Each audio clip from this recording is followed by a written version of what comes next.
Ashoka talkies లో మొట్టమొదటి meeting దాంట్లో జాదవ్ సాబ్ ఉండే, జయశంకర్ గారు ఉండే, ఇన్నారెడ్డి గారు ఉండే, నాన్న ముసల సత్యనారాయణ గారు ఉండే ఆ వేదిక మీద అంతా ఉండే. దాని తర్వాత అంటే నేను ఒక సంఘటన చెప్పినందుకు ఇది చెప్తా ఉన్నాను యాక్చువల్గా. దాని తర్వాత బెల్లతం సంపిండ్రు, మధ్యలో చాలా ఇన్సిడెంట్ జరిగినాయి. ముక్కలు చేసి సంపిండ్రు, తెలంగాణ అన్నందుకే సంపిండ్రు, గద్దరన్న మీద కాల్పులు జరిగినాయి. తర్వాత ఇంకా ఎగువ మా ఫోటోల మీద కూడా విపరీతమైన నిర్బంధం. అంటే అప్పుడు తిరుగుతున్న దాంట్లో నాకు తెలిసి రాజకీయ కుటుంబంలో ఉండి వాళ్ళ దాంట్లో తిరుగుతున్నది నాకైతే లేకుండా, నేను ఒక మాజీ మంత్రి కొడుకుగా నేను తిరుగుతా ఉన్నాను. నా మీద కూడా రిప్రెషన్ తప్పలేదు. ఆ టైంలో ఒక రాజకీయ పరమైనటువంటి వేదిక ఒకటి కావాలి, దాన్ని నీడలో మనం పనిచేయాలనే ఉద్దేశంతో అప్పుడు కేసీఆర్ అటో ఇటో వస్తున్నాడు అన్నప్పుడు పోయి తనతో కలిసి వర్క్ చేసే టైంలో మొట్టమొదటి మీటింగ్ లో కేసీఆర్ నా ఎమ్మెల్యే పదవికి రాజీనామా, నా డిప్యూటీ స్పీకర్ పదవికి రాజీనామా, నా పార్టీ సభ్యత్వానికి రాజీనామా అని 3 కవర్లు ఇచ్చిండు. ఆ స్టేజ్ మీద ఉన్నప్పుడు ఆ 3 కవర్లు గాలి కవర్లు తెలిసిన తర్వాత భయమైంది. అమ్మా ఈయనంటే అప్పటిదాకా విద్యాధర్ రావు అనే ఒక మంత్రితో చంద్రబాబు నాయుడు తోటి ఇంకా ఆయన బేరం ఆడుతున్నాడు, లాస్ట్ మినిట్ వరకు నాకు మంత్రి పదవి ఇస్తే ఈ జులూస్ సిద్దిపేటగా డైరెక్ట్ మీ ఇంటికే తీసుకొస్తా అని చెప్పారంటే వినలేదు. ఆ టైంలో భయం అయిన తర్వాత మేము అందరం కేసీఆర్ దగ్గర వాళ్ళు కూర్చున్న తర్వాత విద్యార్థి ఆకర్షణ పెట్టాలి, రాళ్లతో కొట్టాలి అని అన్నాడు కదా. మరి రాళ్లతో కొట్టే సైన్యం ఇవ్వరు, విద్యార్థుల దగ్గర కొడతారు. 369 మంది చనిపోయిన తర్వాత శవాల సాక్షిగా రాజకీయ పదవులు అనుభవించింది రాజకీయ నాయకులు 11 మంది గెలిచి చిన్నారెడ్డితో సహా పోయి కలిసి కాంగ్రెస్ లో పోయి కలిసింది కనుక విద్యార్థులకు కమిటీ ఉండాలంటే లేదే సవాల్ లేదని చెప్పి. అప్పుడు ఒక చిన్న సంఘటన ఏం జరిగిందంటే, నాకు ఒక అంటే కొంచెం జయశంకర్ గారికి కేశవరావు యాదవ్ గారికి మధ్య డిఫరెన్స్ ఉంటుండే. నేను ఉన్నదని చెప్పాల్సింది అంటే నేను ముక్కుసూడి మనిషి. సార్ చెప్పింది జయశంకర్ సార్ కొద్దిగా లౌక్యం, మా రాజలింగం సార్ చెప్పినట్టు కొద్దిగా లౌక్యం ఉంటారా జరా.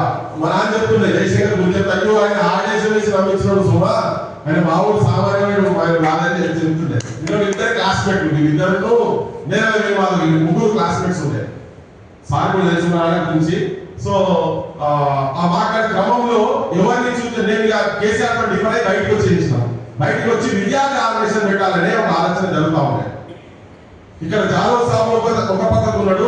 జాదవ్ సాబు నాకు యూనివర్సిటీకి వచ్చినాక తెలుసు, కానీ జయశంకర్ సాబు నాకు చిన్నప్పటి నుంచి తెలుసు. నేను మామ జయశంకర్ మామ అనుకుంటే ఆయన వైస్ ఛాన్సలర్ అయిపోయి ఉంటే నాకు ఒక సంఘర్షణ జరుగుతూ ఉండే. జాదవ్ సాబు చూస్ చేద్దామా, జయశంకర్ గారిని చూస్ చేద్దాం, ఇదే మాత్రం ఒక దాంట్లో పట్టేటట్టు మాత్రం లేకుండే. అప్పుడు ఆ సిచ్యువేషన్స్ ఉన్నదని చెప్పదలుచుకున్నా. సో నాకు ఆ డైలమాలో నేను ఏంటంటే కమ్యూనికేట్ చేయగలుగుతాడు ఎవరు, జయశంకర్ సాబ్ అయితే జనానికి ప్రాపర్ కమ్యూనికేట్ చేయగలుగుతాడు. జాదవ్ సాబ్ కొద్దిగా Hindi and Urdu and English లో చాలా దిట్టత దగ్గర మాట్లాడాడు. అక్కడ చూస్ చేసుకున్న క్రమంలో తెలంగాణ రాష్ట్ర విద్యార్థి సమితి అనే ఆర్గనైజేషన్ అప్పుడు మేము స్టార్ట్ చేసినాం.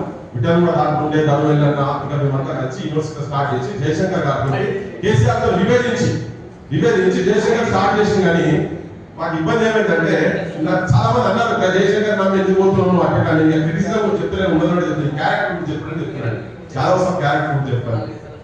అయితే వచ్చి తన కొంతమంది అడిగితే మేము పోయినాం, నేను ప్రవీణ్ ఇద్దరు మిత్రులు పోయి జయశంకర్ సార్ దగ్గర పోయి కూర్చొని అందరూ అంటున్నారు జయశంకర్ సార్ నిన్ను వదిలిపెట్టిపోతే పరిస్థితి ఏంటి, నువ్వు జాదవ్ సాబ్ అన్నట్టు చూస్ చేసుకున్నావు, జయశంకర్ నువ్వు చూస్ చేసుకున్నావు, పుస్తకం పిలిస్తే పోతే పరిస్థితి నీ పరిస్థితి చెప్పు, అంటే 2వ టర్మ్ వైస్ ఛాన్సలర్షిప్ ట్రై చేస్తే రాకుండా వచ్చినాడు అని చెప్పినాడు.